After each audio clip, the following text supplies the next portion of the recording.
Good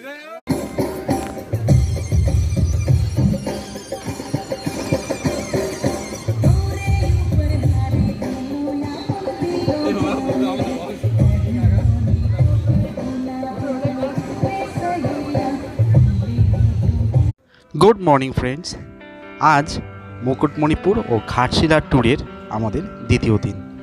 সাধারণ মানুষের কথা আমার এই চ্যানেলে আপনাদের সকলকে জানাই স্বাগত। বলে এখন একটু চা খেয়ে আসি।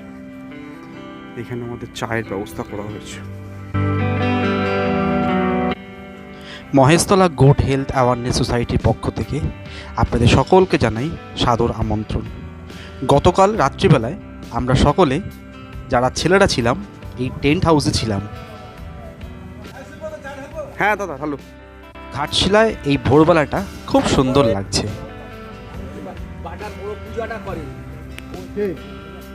এখন সকালবেলা আমরা সকলে মিলে একটু সামনের দিকে ঘুরে আসতে যাচ্ছি। একটু মর্নিং ওয়াকও হয়ে যাবে আর সঙ্গে চারিপাশটা একটু ঘুরেও নেব। এইটি হচ্ছে আমাদের মেন হোটেলের ফ্রন্ট সাইড। হোটেলটা অনেক বড়। যেমনটি আপনাদেরকে আগেও বলেছি, গতকালকে রাত্রিবেলায় আমাদের এখানে ঢুকতে অনেকটাই লেট হয়ে গেছিলো। হোটেল বিভূতি বিহার, এই হোটেলে আমরা গতকালকে রাত্রিবেলায় ছিলাম। এখন আমরা মেন রোডের পাশে চলে এসেছি। এখানে সকল ডাক্তারবাবুরা অনেকদিন পরে লজ্জাবতী গাছ দেখতে পেয়েছি।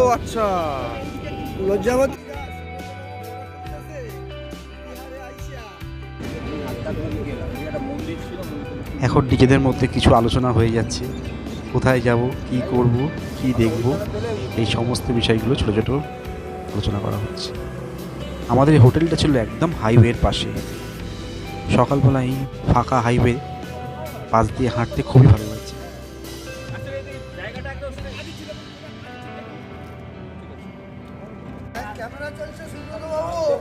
এখন আবার হেঁটে হোটেলের দিকে ফেরা হচ্ছে। সকালবেলা এই কুয়াশাচ্ছন্ন দিনটি সত্যিই খুব সুন্দর লাগছে। আমাদের দায়ান স্যার বোধহয় কিছু বলতে চাইছেন।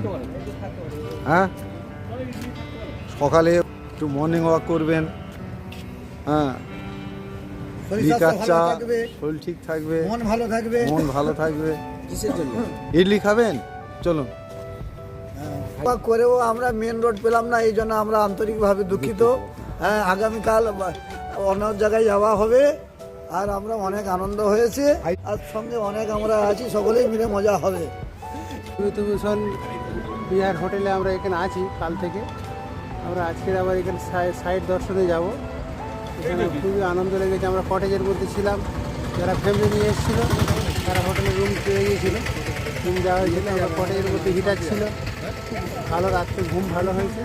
আর এখন সকালবেলা আমরা প্রস্তুতি নিচ্ছি, আমরা সাইড দর্শনে বাড়াবো। কথা বলো, কথা বলো।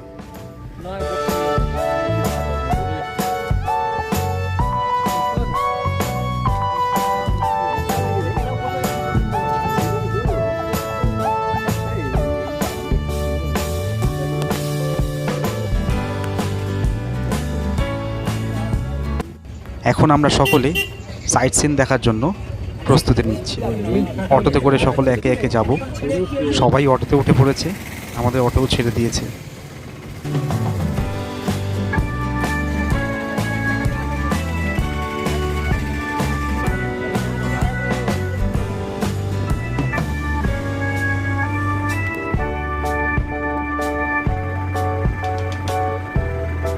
এখন মেন হাইওয়ে দিয়ে আমরা চলেছি।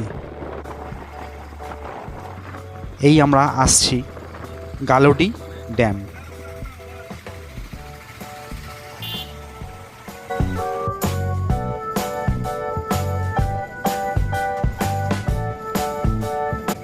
এই গালোডি ড্যাম সুবর্ণরেখা নদীর উপরে অবস্থিত। এই সুবর্ণরেখার সমতল ভূমি থেকে গালোডি ড্যামটি অলমোস্ট 45 to 50 ফিট উপরে। গালোডি ড্যাম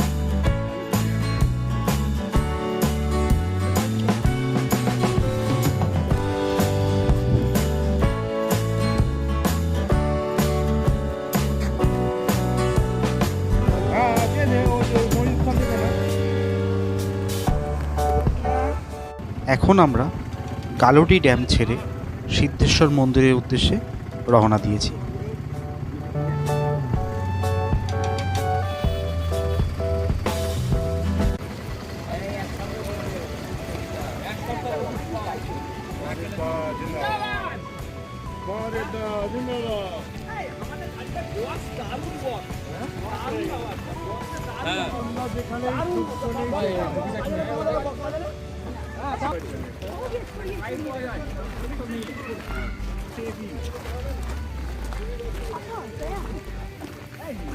এই গাড়ি উঠবে না।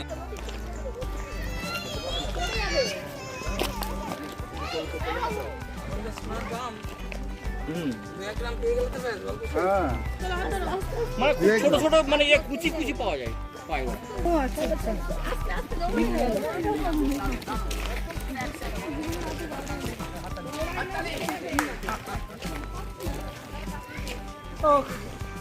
এই ভাই তোমার ছেলে ছুটেছে কি হচ্ছে সব? এই পাহাড়টার নাম সিদ্ধেশ্বরী পাহাড়। আমরা এখন পাহাড়ের উপরে উঠছি। এর উপরে একটা মন্দির আছে, সিদ্ধেশ্বরী মন্দির। সেই মন্দিরটা দেখে আমরা নিচে নেমে আসবো। এখন টাইম লাগতে পারে একটু বেশি, তাড়াতাড়ি করলে তাড়াতাড়ি আরো অনেক জায়গা দেখতে যাওয়া যেতে পারে।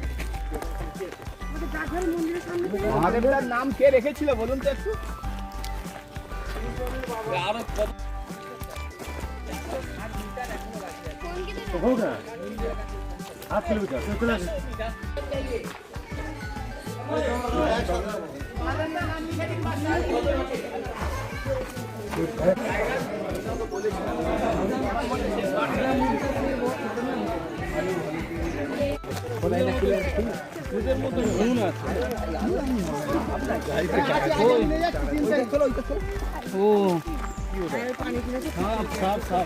চন্দ্রবড়া সাপ।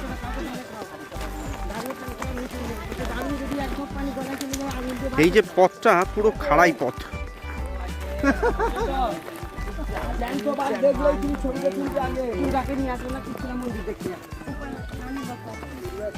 দুর্গা তুমি দেখে দেখবে নাকি? দুর্গা তো সুন্দর জায়গা থাকবে।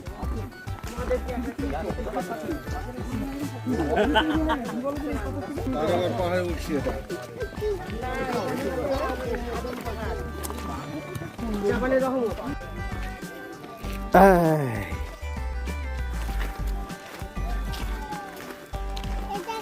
হ্যাঁ দাদা, এই তো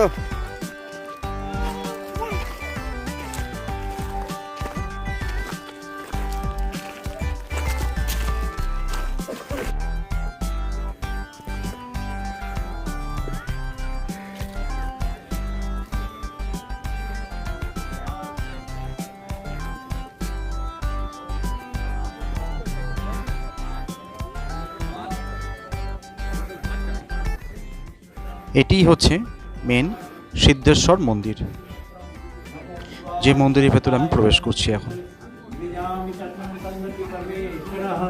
नमस्कृतं महादेव लोकनां गुरुविश्वरं वंशपूर्णकामनं कामपुरं धर्मं बम बम शिवं सिद्धेश्वराय नमो नमः जमाले कालरूपा भुवनेश्वर महानन्दाग्नि पूर्णे च वैभामि भवाय नवनीतां रक्तदन्ता ओइतानां सुलधाय पताले वैष्णवी रूपा सिंहले देवमयि सुरसाचमणि। সবাই দাঁড়াও। এটা সিদ্ধেশ্বর মন্দির। এই পাহাড়টা খুব বড়। আমরা সবাই এখানে এসেছি, আর কিছুক্ষণের মধ্যে এই পাহাড় থেকে নামবো।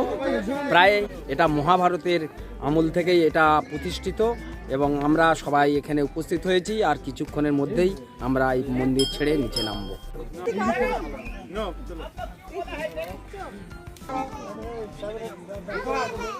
সকলেই ওপরে এসে এখন একটু বিশ্রাম নিচ্ছে। স্বাভাবিক, সমতল ভূমি থেকে অলমোস্ট 1 কিলোমিটার উপরে সবাই হাঁপিয়ে গেছে। আমাদের সকলের প্রিয় ডক্টর এফআর খান এবং তার ওয়াইফ।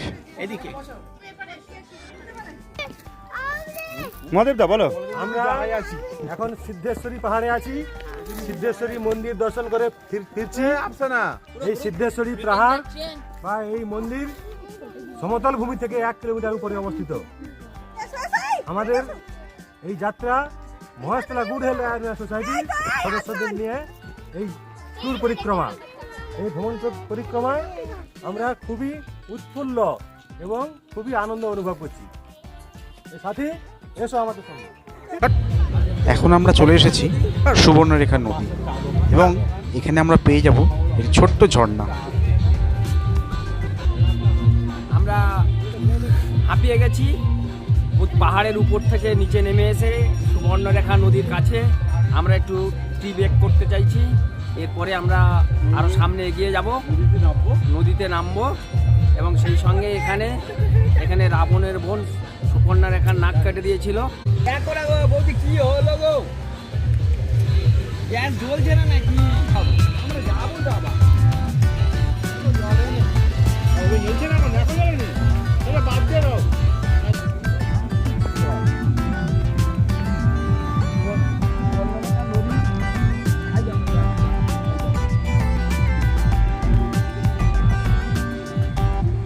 অনেকেই এখানে ফিস্ট পিকনিক করতে আসে।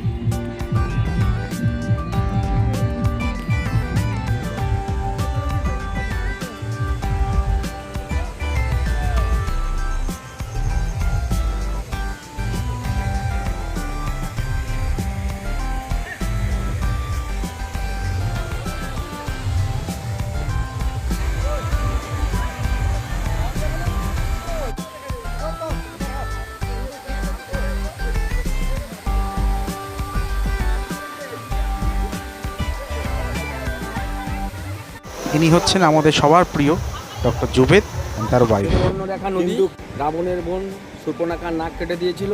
এখানে পিকনিক স্পট, যেমন খুশি সকলে এসে এখানে পিকনিক স্পট করতে পারে। আগে সোনা পাওয়া যেত, এখনও সোনা পাওয়া যায়। বিকালবেলা অনেক লোক, বিকালে নয় সর্বত্রই পাওয়া যায়। যখন যে আসে এখানকার এলাকার লোকেরাই এটা বলছে পিকনিক স্পট, এখানে পিকনিক করে। এখন আমরা চলে আসলাম আমাদের নেক্সট স্পট ধারাগিরি। এই ধারাগিরি একটি সম্পূর্ণ জঙ্গলের মাঝখান দিয়ে একটি রাস্তা, যে রাস্তা দিয়ে আমাদের চলতে হবে।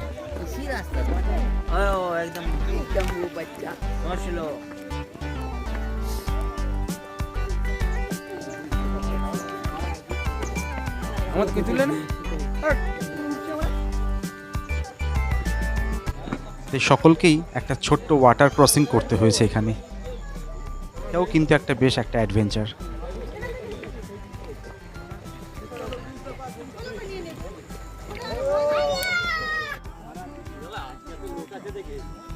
এখন ধারাগিরিতে যাচ্ছি, ঘাটশিলার সব থেকে আকর্ষণীয় জায়গা। এখানে যদি আপনারা না আসেন অপূর্ণ থেকে যায়। আমাদের গাইড সুমিত্রা সিং এগিয়ে চলেছে, আমরা তার পেছনে পেছনে চলেছি।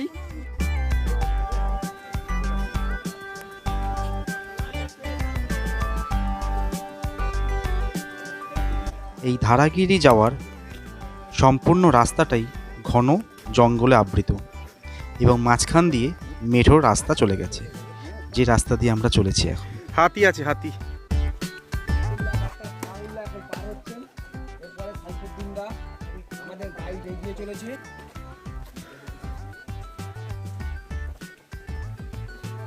ধারাগিরি পৌঁছানোর একদম সামনের দিকে সম্পূর্ণভাবে এবড়ো খেবড়ো পাথরে ভর্তি।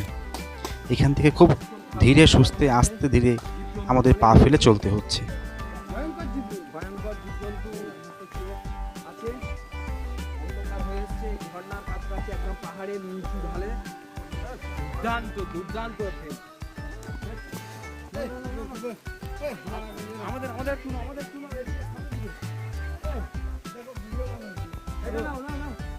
কাছাকাছি একদম পাহাড়ের ঢালে একদম নিচেতে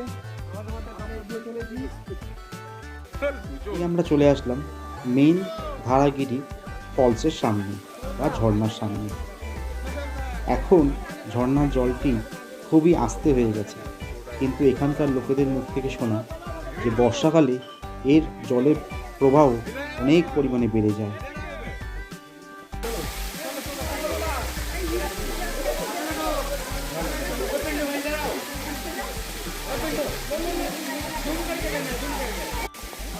ঘাড়াগিরির একদম শেষ প্রান্তে এসে গেছি। অলরেডি ঝর্ণা উপর থেকে নামছে, কয়েকশো ফুট উঁচু থেকে ঝর্ণাটা নামছে। আমরা সবাই এসে গেছি। আমাদের গাইড সুমিত্রা সিং সঙ্গে করে নিয়ে এসছে। 50 বছর হবে গাইডের বয়স, 5-7 বছর। খুব ভালো জায়গা। আপনারা কেউ ঘাটশিলা এলে অবশ্যই এখানে আসবেন এবং এটা খুব আকর্ষণীয় জায়গা ঘাড়াগিরি। এখন আমরা এসে পৌঁছলাম রামকৃষ্ণ মঠ ঘাটশিলা। ভেতরটা অতীব সুন্দর। আবার আমরা যেদিন এসে পৌঁছলাম সেই দিন দেখলাম মা শারদাময়ীর জন্মদিন। সেই উপলক্ষে এখানে প্রসাদ বিতরণ করা হচ্ছে, খিচুড়ি প্রসাদ।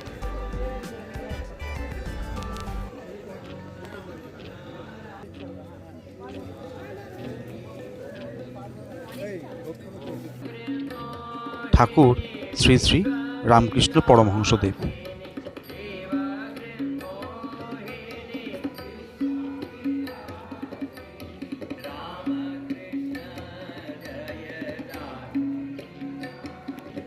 সন্ধ্যা 6টা বেজে যাওয়ায় আমরা ওই দিন আর বিভূতিভূষণ বন্দ্যোপাধ্যায়ের বাড়ির ভেতরে প্রবেশ করতে পারিনি। Good evening. Maheshtala good health awareness সোসাইটির এই দ্বিতীয় বছরের ট্যুর প্রোগ্রাম আজ সমাপ্ত হলো। গত 20শে ডিসেম্বর 2024 সন্ধ্যায় মহেশতলার থেকে এই ট্যুর প্রোগ্রাম শুরু হয়েছিল, যাত্রা হয়েছিল, বাস যাত্রা। আজ ঝাড়খণ্ডের ঘাটশিলার বিভূতি বিহার হোটেল থেকে আমরা ক্যাম্প ফায়ার করে এই প্রোগ্রাম শেষ করছি। আর এক্ষুনি কিছুক্ষণের মধ্যে বাসে উঠে আমাদের বাসে যাত্রা শুরু হবে। আমরা আবার সেই মহেশতলায় বেহালায় ফিরে যাব। বছরের মতো আমরা প্রত্যেক বছর এই ট্যুর প্রোগ্রাম করব। গত বছর দীঘায় আমরা প্রোগ্রাম করেছিলাম, এবছর মুকুটমণিপুর এবং ঘাটশিলায় প্রোগ্রাম করলাম। আগামী বছরেও আমাদের এই প্রোগ্রাম হবে। এই মহেশতলা গুড হেলথ অ্যাওয়ারনেস সোসাইটির এই কর্মসূচি আমরা যারা এই বন্ধুরা, আমাদের সদস্যরা এবং ফ্যামিলির সদস্যরা যারা এখানে এসেছেন, এই প্রোগ্রামে অংশগ্রহণ করেছেন, সবাইকে অসংখ্য ধন্যবাদ জানাই এই প্রোগ্রামটা সফল করার জন্য। এই প্রোগ্রাম করতে অনেক চেষ্টার মাধ্যমে আশা করি প্রোগ্রামটা সফল হয়েছে। যারা যারা এই প্রোগ্রামটা সফল করার জন্য সহযোগিতা করেছে তাদের সকলকে আমি সাধুবাদ জানাই। আজকের এই প্রোগ্রাম এবং এই যে দুদিনের প্রোগ্রাম করতে যদি কিছু অসুবিধা বা ত্রুটি হয়ে থাকে তার জন্য ক্ষমা প্রার্থী। আপনারা সবাই নিজ গুণে ক্ষমা করে দেবেন এবং পরবর্তী ক্ষেত্রে আমাদের এই প্রোগ্রাম কর্মসূচি করার জন্য আবারও আপনাদের কাছে সাহায্যের জন্য অনুরোধ করছি। আপনারা সবাই আমাদেরকে এবং আমাদের সংগঠনকে সহযোগিতা করবেন যাতে আমাদের এই প্রোগ্রাম পরবর্তী বছরগুলিতেও সুন্দরভাবে পরিচালিত হয়। ধন্যবাদ। আপনাদের সামনে ঘাটশিলার বেশ কিছু মেমোরি তুলে ধরলাম।